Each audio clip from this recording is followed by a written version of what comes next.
Hey Rick, I've been trying to sell these homemade gadgets online for weeks, but nobody's buying. What am I doing wrong? Your problem isn't the product, Morty. It's addressability. You're trying to sell a Frigadaire to an Eskimo without knowing how to find the Eskimo in the first place. Addressability? What's that? It's Marketing 101, Morty. Addressability measures how easily you can reach people who actually want what you're offering.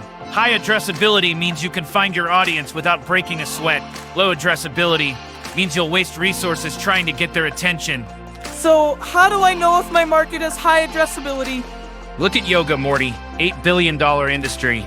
You can find yoga enthusiasts everywhere. Magazines, studios, websites, conferences. They're practically begging to be marketed to. That's high addressability. But what about markets with low addressability? Think about embarrassing medical conditions. People with psoriasis or ulcerative colitis don't gather in public places advertising their condition. They don't join clubs called the Itchy Skin Society. They're hard to reach directly. That's low addressability. Oh, geez, that makes sense. So pharmaceutical companies market to doctors instead because they're easier to reach? Exactly. Doctors are highly addressable. They have public contact information and they're willing to meet with pharma reps. One doctor influences prescriptions for hundreds of patients. That's efficient marketing. Wait, but the internet changed everything, right? Now you're getting it.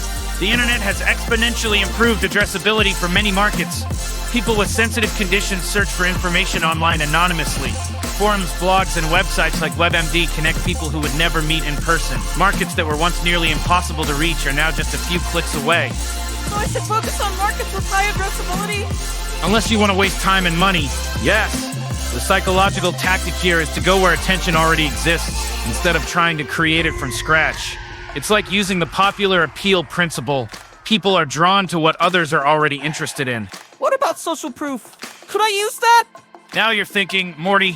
When targeting high addressability markets, you can leverage social proof. Join the 50,000 people already using this product. Popular with others equals good for me. That's how consumers think. And I don't need to show my face on camera? There are faceless YouTube channels making money? Exactly. Faceless channels use existing content with voiceovers. No need to record yourself bumbling on camera. You can create content about popular, addressable topics and monetize the attention economy.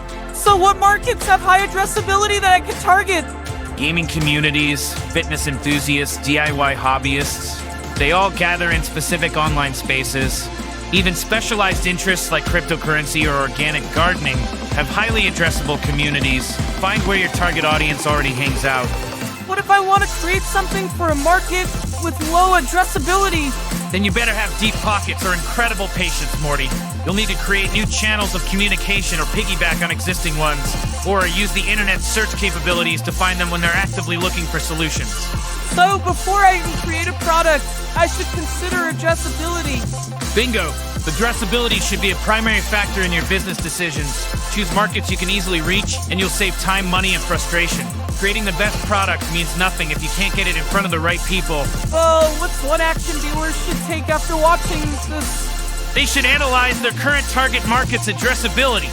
If it's low, either find a more addressable segment or develop specific strategies to overcome the challenge. Remember, sometimes the road less traveled is less traveled for a good reason. Wow, Rick, that actually makes a lot of sense. Of course it does, Morty.